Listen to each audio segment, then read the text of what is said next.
வணக்கம் ரசிக பெருமக்களே. இன்றைக்கி நம்ம பார்க்க போகுது லாடம். லாடம்னா என்ன? அந்த லாடம் எங்கே வச்சா நம்மளுக்கு அதிர்ஷ்டத்தை தரும், பல தீய சக்திகளிலிருந்து நம்மளை காப்பாற்றும் அப்படிங்கிறது நம்ம இன்றைக்கி தெரிஞ்சுக்கிட போகிறோம். அதுலேயே 2 லாடம் இருக்குது. ஒன்று குதிரை லாடம், இன்னொன்று மாட்டு லாடம். நம்மளுக்கு அதிர்ஷ்டத்தையும் தீய சக்திகளிடமிருந்து நம்மளை காப்பாற்றக்கூடியது குதிரை லாடம். அந்த குதிரை லாடத்தை பற்றி தான் நம்ம இன்றைக்கி தெளிவாக உங்கள்கிட்ட நான் பேச போகிறேன். வாங்க நிகழ்ச்சிக்குள்ளே போகலாம்.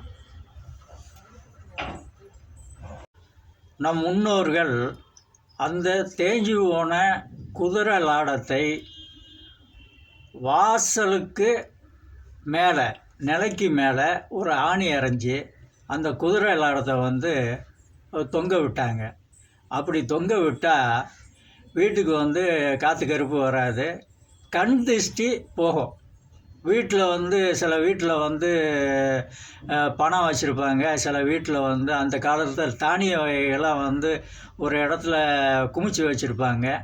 வீட்டுக்கு வர்றவங்க இதெல்லாம் கண் போட்டுடக்கூடாது, கண் படக்கூடாது அப்படிங்கிறதுக்காக அதெல்லாம் அந்த ஐதீகம்லாம் செஞ்சு வச்சுருந்தாங்க நம்ம முன்னோர்கள். அந்த குதிரை லாடத்தில் அவ்வளோ விஷயம் இருக்குது.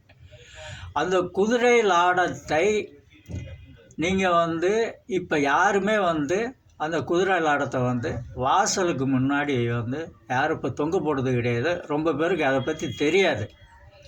அதை இப்போ பூஜை அறையெல்லாம் வச்சு கும்பிட்றாங்க. அவ்வளோ அதிர்ஷ்டம் தரும், அவ்வளோ அதிர்ஷ்டம் வரும் உங்களுக்கு. அதனால் உங்களுக்கு கண் திருஷ்டி போக, காற்று கருப்பு, பில்லி சூனியம் இதெல்லாம் வீட்டுக்குள்ளே நம்மளை அட்டாக் பண்ணாமல், நம்ம வீட்டுக்குள்ளே இருக்கிற பொருள்களை சில பேர் பார்த்து அவங்க கண் படாமல் எல்லாமே காக்கக்கூடியது அந்த குதிரை லாடம். அந்த குதிரை லாடத்தை பற்றி உங்களுக்கு நான் சொல்லணும்னு நினச்சேன். இப்போ நான் சொல்கிறேன். அந்த குதிரை லாடத்தை நீங்கள் பூஜை அறையிலையும் வச்சு நீங்கள் கும்பிடலாம்.